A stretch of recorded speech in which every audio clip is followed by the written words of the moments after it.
So you think you know lost media, heard the tales they always tell, but there's more beneath the static, stranger stories time won't sell. Mr. Sean is here, uncovering lore from cellar shelves to old trapdoors. It's lesser known lost media friend, where the weirdest tales begin and end. Hey there, Simian Squad. Welcome back to Lesser Known Lost Media, Volume 98. Wow, can't really believe we've done this many, so close to 100. Before we get started, just a little bit of an announcement.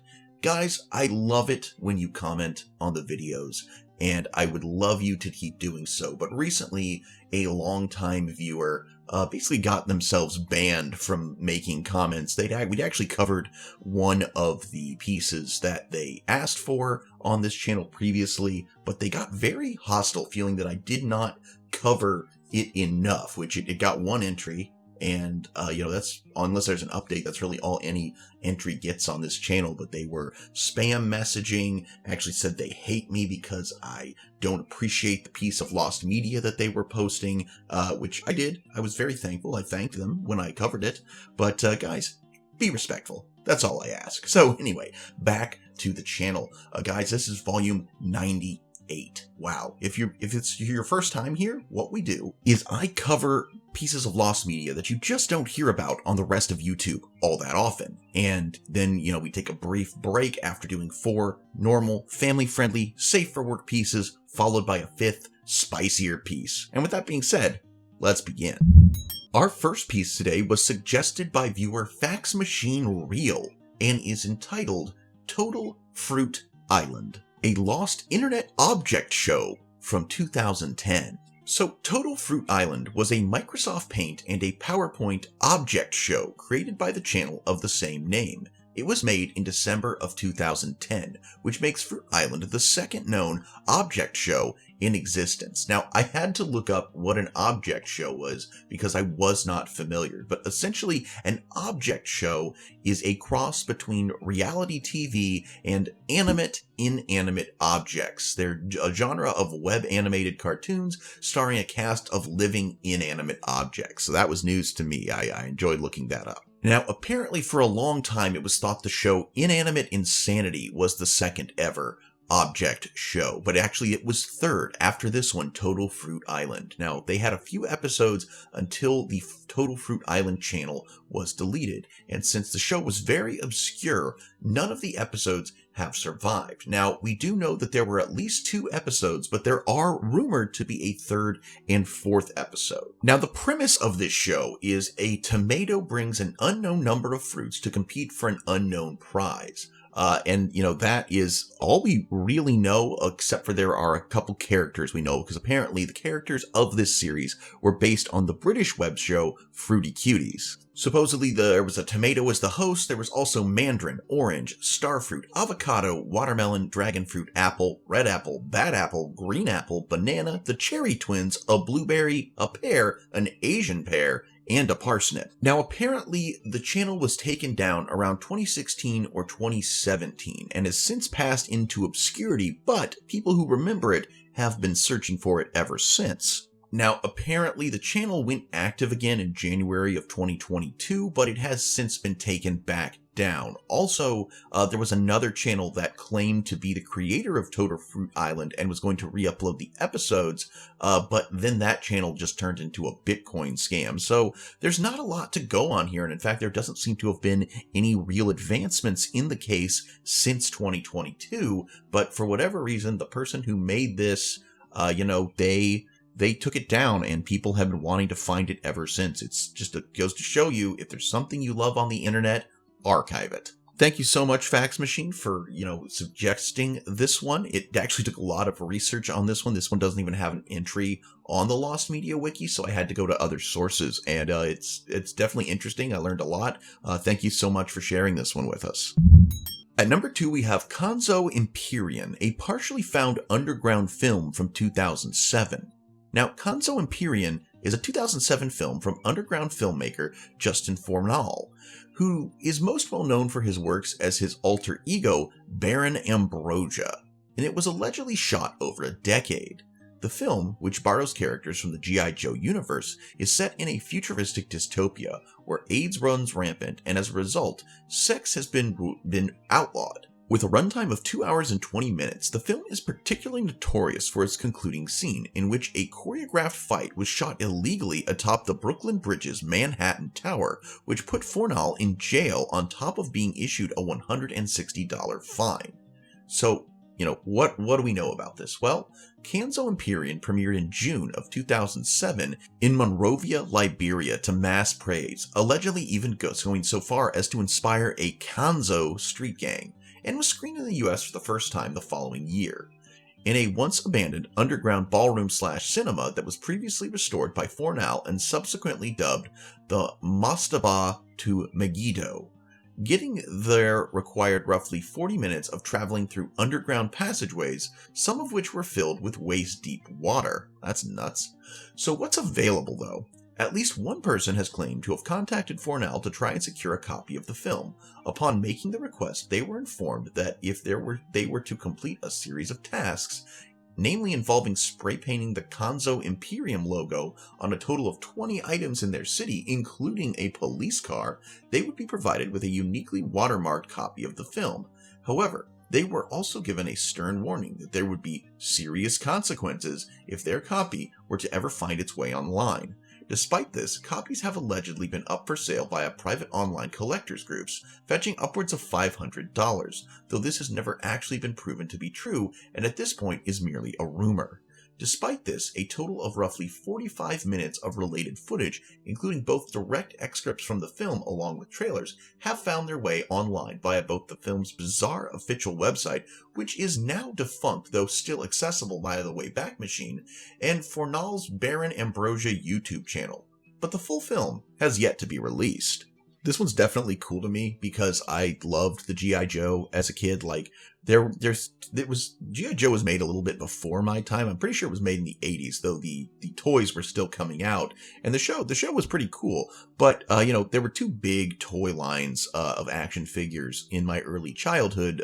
Again, I was born in 88, so I would have been in the 90s. There was G.I. Joe and there was Transformers. And of those two properties, definitely a much bigger G.I. Joe fan than I ever was a Transformers fan. So, an underground film, over 2 hours long, made by an eccentric filmmaker who filmed an actual choreographed fight scene on top of the Brooklyn Bridge. Man, I would love to see this film, but I don't know if I'm ever going to get to. At number 3, we have Amanita Pestilence, partially found Canadian horror film from 1963. Amanita Pestilence is a 1963 Canadian psychological horror film directed by René Bonnier, starring Jacques Labrecu. Why do I do this to myself? Jacques Labrecu and Hugues Oligny. I butchered those. Sorry, guys. So the plot concerns a Montreal resident who develops a strange obsession with a strange, seemingly indestructible fungus that is rapidly destroying his previously perfectly maintained lawn. So, a little behind the scenes information. The working title for Amanita Pestilence was Ville Jolie. In addition to being Canada's first color film, Amanita Pestilence is notable for being the first Canadian production to be shot in both French and English while maintaining the same cast. It is also an early role of noteworthy Quebec actress Geneviève Bujold, who plays the protagonist's daughter. Despite these innovations and cast, the film was a commercial failure when first released in 1963 and never received a video release on any format. It was later screened at the Berlin International Film Festival and broadcast on both West and German television for a brief period of time.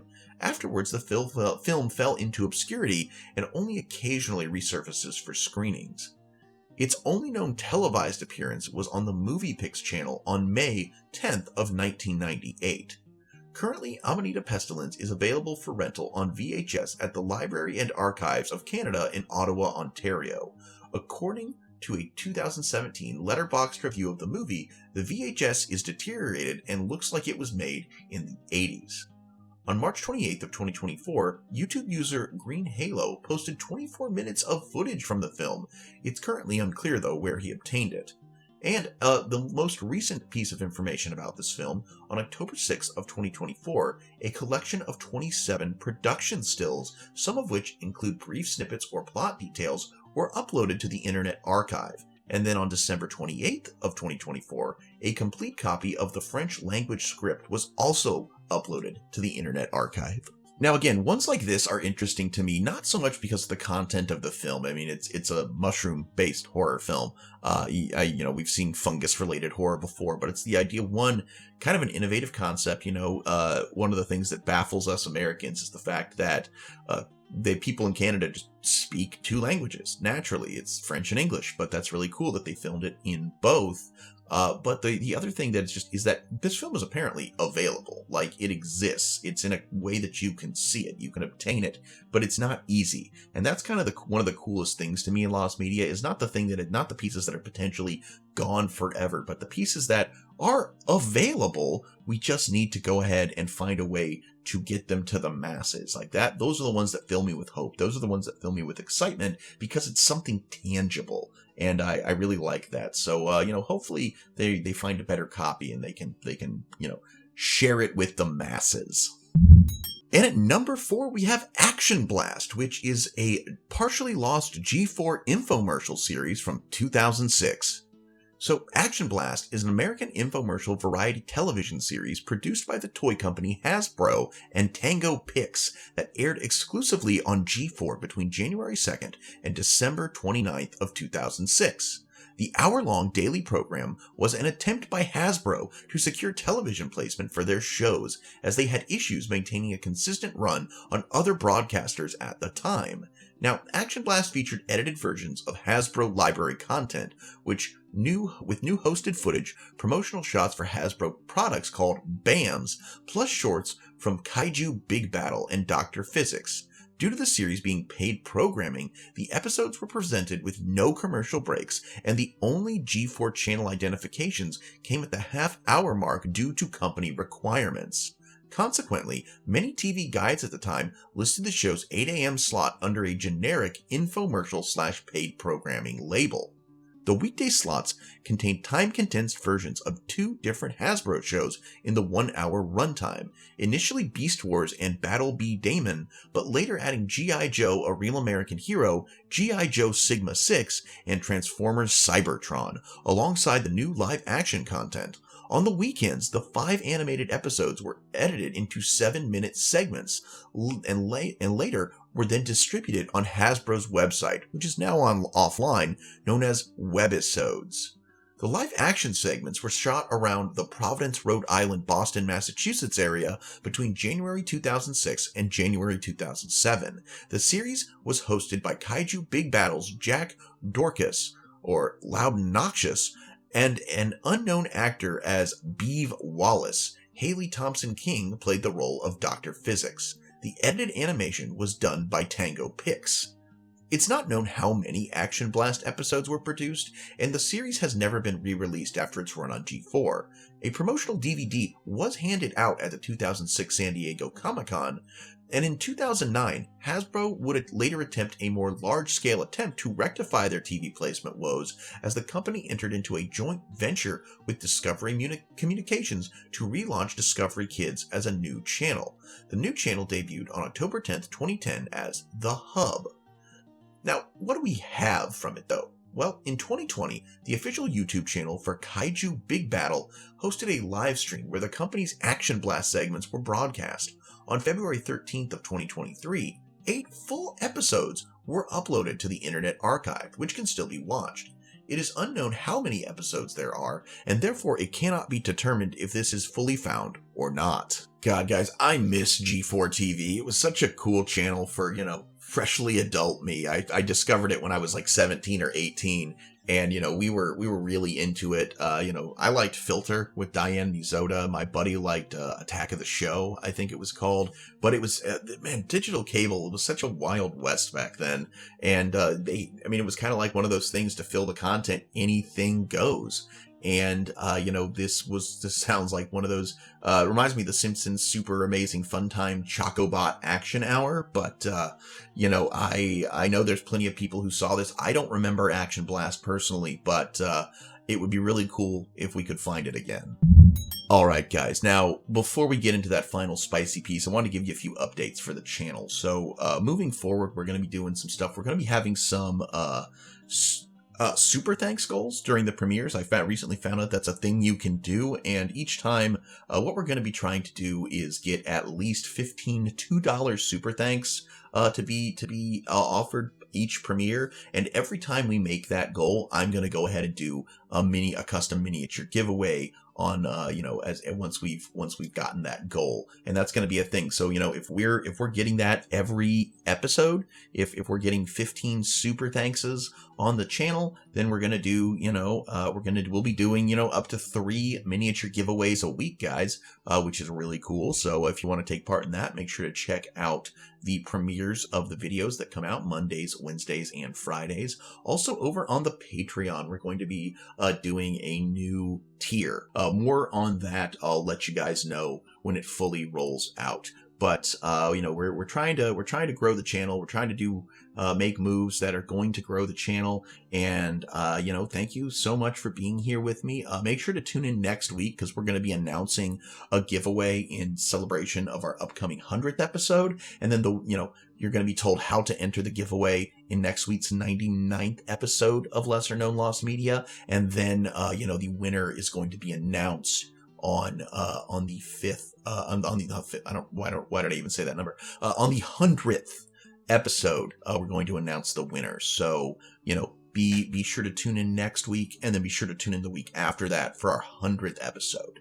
I would actually really love it if you guys could comment today and give me a bunch of suggestions for media you would like to see on the 100th episode. I would love it if it could be all fan suggested entries. But we're gonna get a move on here, and we're gonna get into that 5th spicy piece. Thank you so much, guys. If you're still here, let's get to that spicy piece. At number 5, our spicy piece today is Fliege, lost episode of a German talk show, existence unconfirmed, 1998. Fliege was a German talk show hosted by Protestant pastor Jürgen Fliege between 1994 to 2005.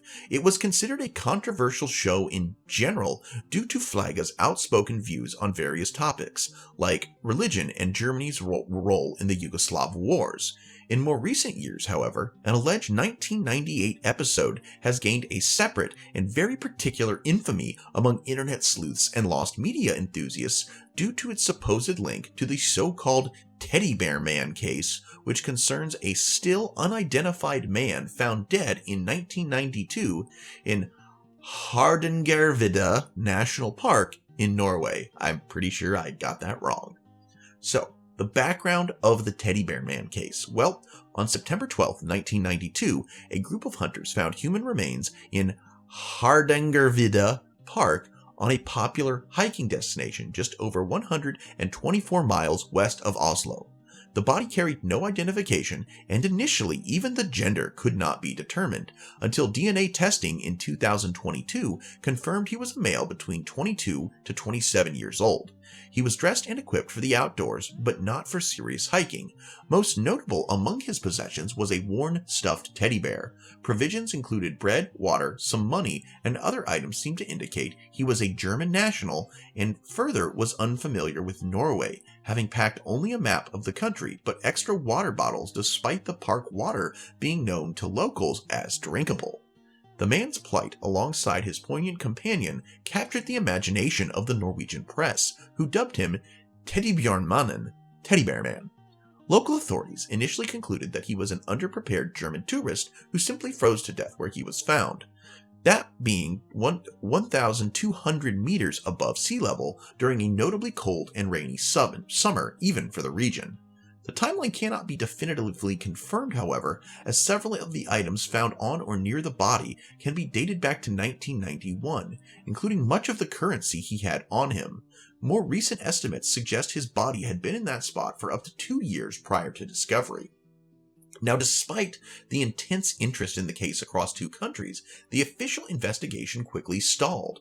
All open missing persons cases in both Norway and Germany were scrutinized closely, but no match was found. A bust recreating the man's head and face was released soon after his discovery, but produced no additional leads. The case eventually went completely cold and remains so to this day. So what does this have to do with Flagga? Well, the Teddy Bear Man's story would remain forgotten until 2022, when the Norwegian true crime series Asted Norge aired an episode examining the case. Following its release, a person came forward on Reddit to allege that they had seen an episode of Flagga from 1998 on which a German guest discussed how her son had gone missing on vacation in Norway. Unfortunately, the episode has not been found and hasn't even been confirmed to exist, as both Flagga himself and the network that aired his show, the Bayerische Rundfunk, claimed that they couldn't find anything matching the purported segment in the show's archives. On top of this, while the possible new lead in a famous cold case was given extensive coverage in the German media, no one else came forward to confirm having seen the episode, or even to provide further details from the memory. Some in the Unsolved Mysteries subreddit, in turn, either concluded that it didn't exist, or the person coming forward was referring to a different show. So, is anything available from this purported, missing episode? Well, the search for the alleged segment, and indeed the case investigation itself, is ongoing, but its existence, and if so, whether it was a Flagga episode or a different talk show entirely, all have yet to be determined. According to the show's IMDb page, there are only 2 episodes of Flagga that can be confirmed to have been aired in 1998, and it is unclear as to whether either of them concerned the Teddy Bear Man's case. Now, I have seen this one covered a few times on YouTube, but not nearly as much as some of the more famous pieces that, we definitely don't cover on this show, and this one is very interesting, and I'm surprised it doesn't get more coverage, because essentially there's a missing persons case, an ongoing missing persons case where a body was found and the identity is unknown, and yet there is a potential lead that could blow this case wide open, and it's supposedly sitting in an unconfirmed episode of a German talk show. And if this could be confirmed, you might think, hey, why, this would identify the person. But the one question I have is, Flagga himself has, said, I can't recall this, but certainly if there was a person whose son had gone missing and they thought it might be the Teddy Bear Man, surely this information would have gotten back to them and they would have come forward. Hopefully, I don't know how old the supposed mother is and if any of her or her friends get on the internet, but it's definitely, I think this is probably false. But there's that piece of, until we've proven it doesn't exist or that we misremembered it, we never know. And that's the beauty of lost media. And that's our video, guys. Thank you so much for joining me today. If in fact you are still with us, please click like, please subscribe, please leave a comment because I would love it. Again, please suggest a piece of lost media for us to include in our upcoming 100th episode here of Lesser Known Lost Media. And if you'd like to support the channel monetarily, please consider becoming a member, joining the Patreon, checking out my custom miniatures on eBay and Mercari, or maybe even heading on over to DriveThruRPG to check out my Call of Cthulhu custom scenarios. Until next time, guys, I'm Mr. Sean. This is Mr. Sean Productions, and I sincerely hope that you alpha great day and an even beta tomorrow. Bye-bye.